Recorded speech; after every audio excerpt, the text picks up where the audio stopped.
I don't know. I'm looking at the pic, and I mean it's a good pic, but no, I'm looking at it, and Ramodash's expression just seems weird. Like, what am I Okay. witnessing? Yeah, yeah. Which was kind of my expression on this episode. Okay, that was a thing that happened. Yeah. I mean, it's still a good episode. Eh. I mean, Okay, not before we get started into it, story-wise. Yeah. Season 7, Episode 11, Not Asking for Trouble. Not a fan of this episode. Its moral is gonna come off really muddled, and I'm also not a huge fan of the yaks. So if you're not a Yak fan of smash! the yaks, you are not going to like this episode. uh, You don't like the yak, do you? no, I'm not a fan. Uh, yeah, overall the moral's a little muddled and it's unfocused. It doesn't execute well. It's got some cool cultural bits, but you know, it loses something in. It's like they wrote a story involving the axe, and then went back and tried to tack a moral onto it, and they didn't start with that in mind. But let's go through the episode, I guess. The animators do have fun with Pink The Pony's squeaky movements. voice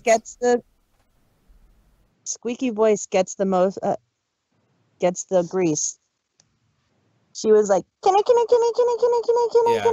Okay, fine. And we find out she also uses pink paper. Just like Luna uses blue paper. Yeah. The animators have fun with Pink Pony's movements and send her all over town before reaching Twilight. It's like, yeah, she sends her way out of town, and they send them way out of town and go all over this place, and then all the way back through, and then, oh, there's Twilight. It's like, did you intentionally take a circuitous route just to get the rest of the main six to follow her? It's Pinky, so it wouldn't surprise me. Yeah, and Pink Pony Mane makes no sense. Especially considering how much you can stuff in there. It's Yeah, like a and TARDIS. You can shove anything in there. and how It is well dimensional. she can move it too. Yeah. She can make a drill out of it. She can make a hat. Yeah. She can make a brooch. See how many people actually get that reference.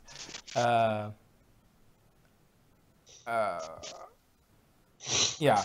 Considering she could store an entire guitar in there, just go. Oh, shook. What? But remember, she has to feed it a pony like once a week to sate its hunger. So that's where Screwball ended up. Yep. So, Twilight uses some royal authority for once and nominates Pinky Friendship Ambassador to the Axe. She doesn't need to consult the sisters about ambassadors. Not that I think they disagree, considering she's got the most experience with them and seems to have the best, kind of relation with them, but still. It's a friendship ambassador. She's the princess of friendship. She can do what she wants. Yeah, I know, exactly. It's like a title that is completely pointless, but it makes the people feel better. Like an executive producer. Anyway. One second. So, Pinky takes Gummy. Seems to me taking a reptile with you to the frozen north is a bad idea. Bad idea. I thought the same thing. Being pony, not know anything about reptilian metabolism.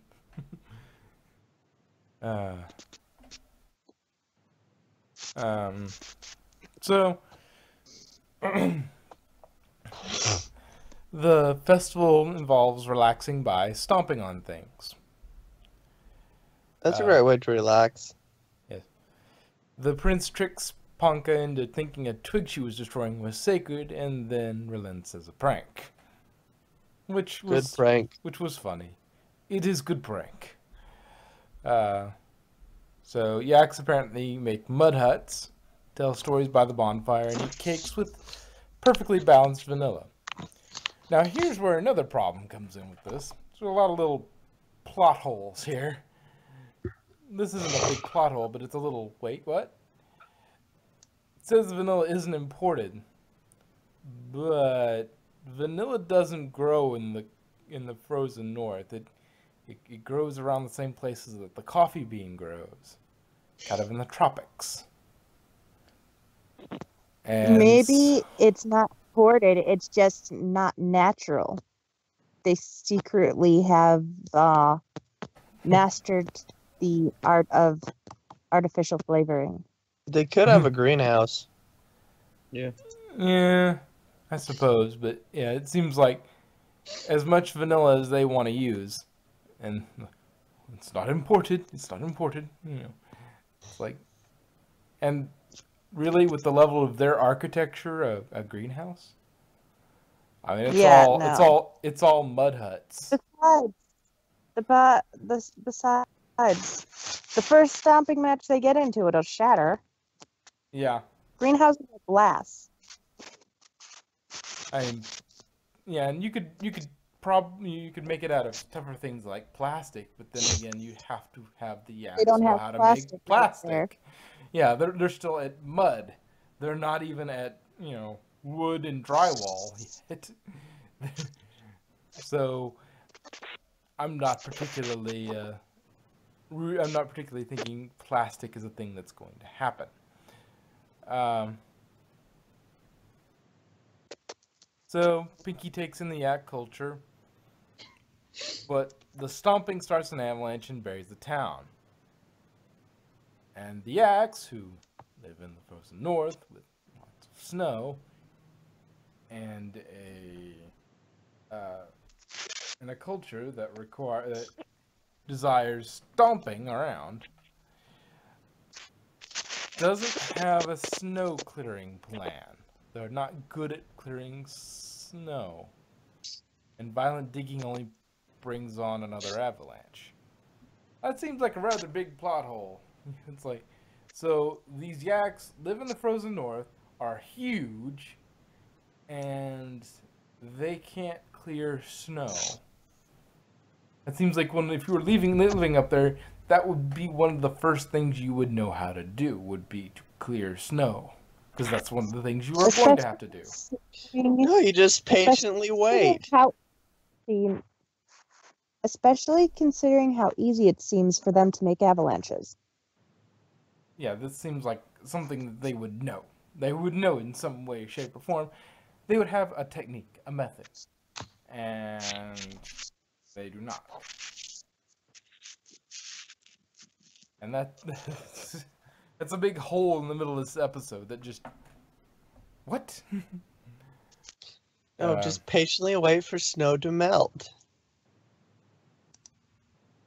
Yeah, which brings this line up. Wait for snow to melt. Yaks known for their patience. No, you're not. Really? No, you're not. Yeah. And, so Rutherford resists help from Ponyville. They have the hooves. They have the if the main six can go down there and rip it up, these numerous huge bison, or not bison, yaks, but these huge, creatures can't clear the snow, even if, what if Pinky guided them? She's been part of Winter Wrap-Up. She probably knows how to clear the snow decently enough. She does the figure skating, but she's probably seen them clear the snow, so she knows the kind of techniques they do. And although the main thing what they did was Rainbow Dash cleared the moved sky. the sky, moved the clouds, got the sun melting the snow. And Which they Twilight can't used her magic to levitate it. Yeah, but still, I mean, they're already there. They don't have to make an extra trip down to Ponyville. They could, if they put their hooves to it, they could probably clear it out. Yeah, they could just probably like put a thing on their horns to make like a makeshift snowplow. Yeah, seriously, that's my first instinct is, okay, you have big horns attached to your head. You are very, very strong. Just put it down and push. Push out the main road.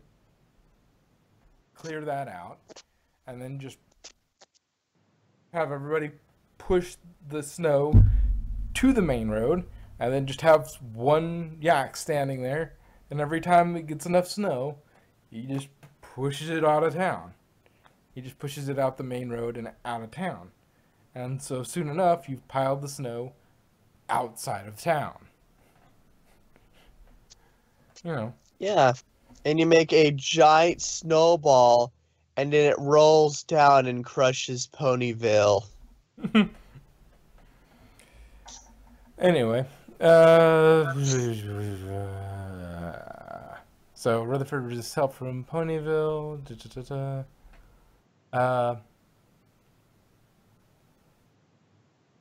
Yak stubborn, will not concede that the snow is a problem. Pinky then takes a different tack and tries to use an allegory of their current situation, replacing yaks with goats and ponies with cows. The moral is lost on the prince since he thinks the goats were just weak. And now I wanna see the new show My Little Bovine. Friendship is I bet it Mujic. has a really big plot.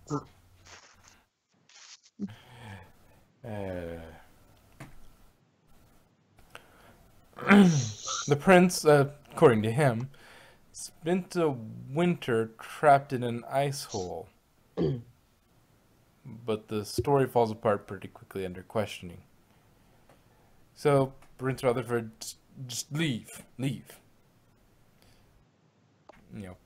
Pinky vows to help him anyway, but he tells her to leave. And Rutherford continues to push his bravado onto the other yaks. So Pinky goes, rounds up the troops, gathers the 6 for a covert assistance mission with her and her covert mission gear.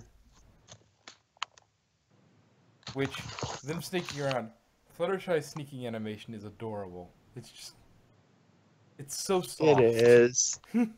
Yeah. It's like, that's just soft.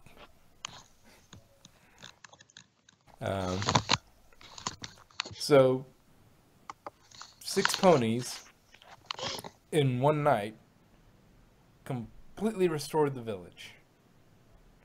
Albeit they do have magic involved. But if they could fix it in a night, what are you doing?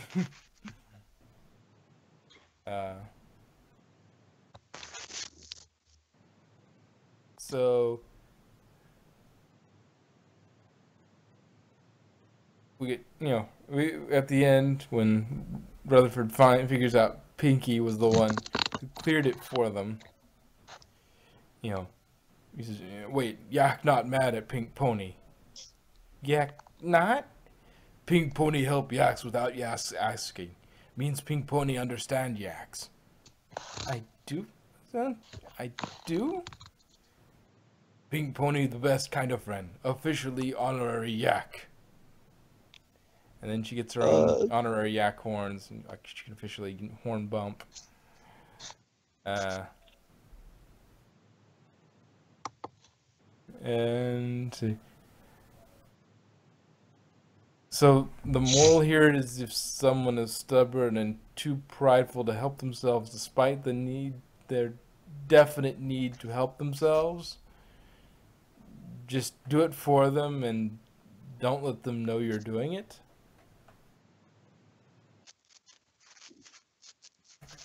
I think it's more even if you can't ask for help, somebody should help you anyway. I guess so.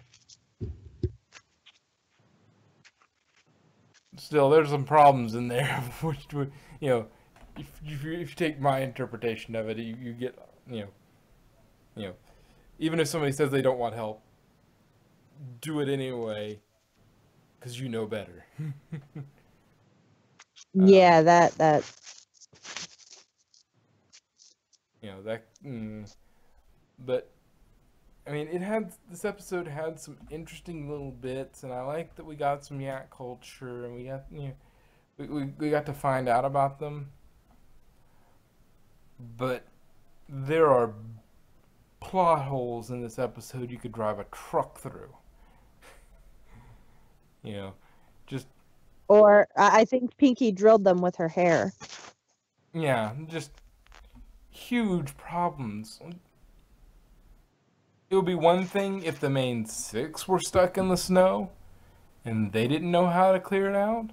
You know, they were out on some adventure and they got stuck in snow. That would be one thing. But these are yaks. They've lived here for 1,000 moons.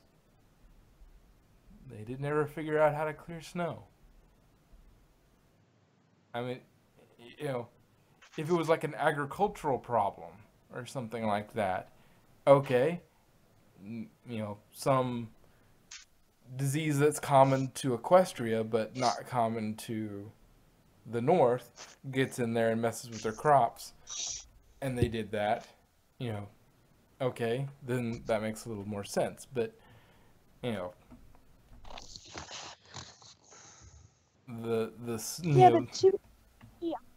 there are quite a few episodes throughout the years that have had that same plot hole where they've apparently been doing this for a very long time. Why can't they solve this problem now?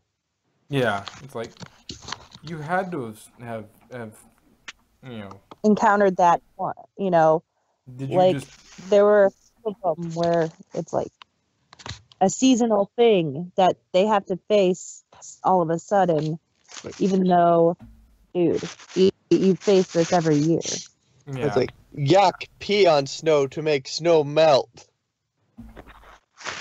Maybe that's it. They normally pee on the snow, but they didn't want to offend Pinky. You know, I love it when Piggy's like, so, wait, how did you make a big enough hole to fall in, and how did it freeze over so quickly, and how did they see you? Yeah. See, Pinky understood. It's like, Plot Pinky, holes.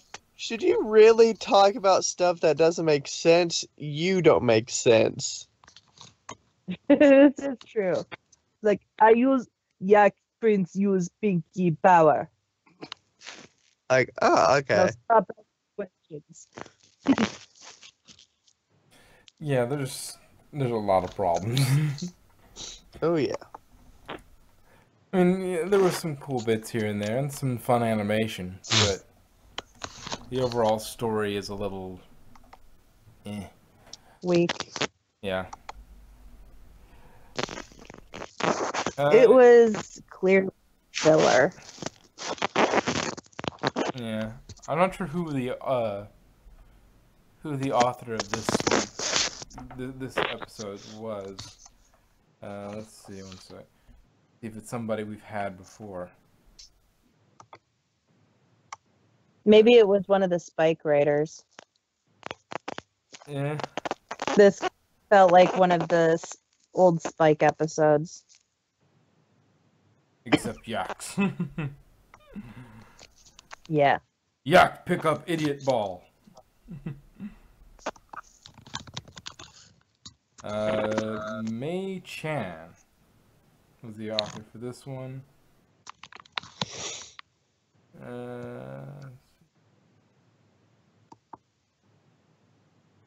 Writers.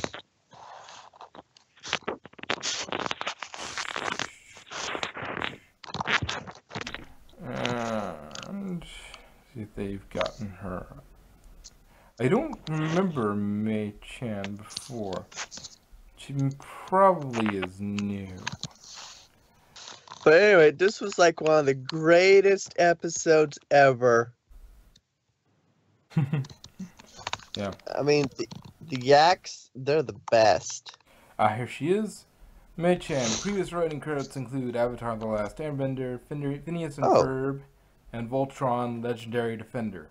This is her first episode for MLP. So, yeah, I don't know. Huh.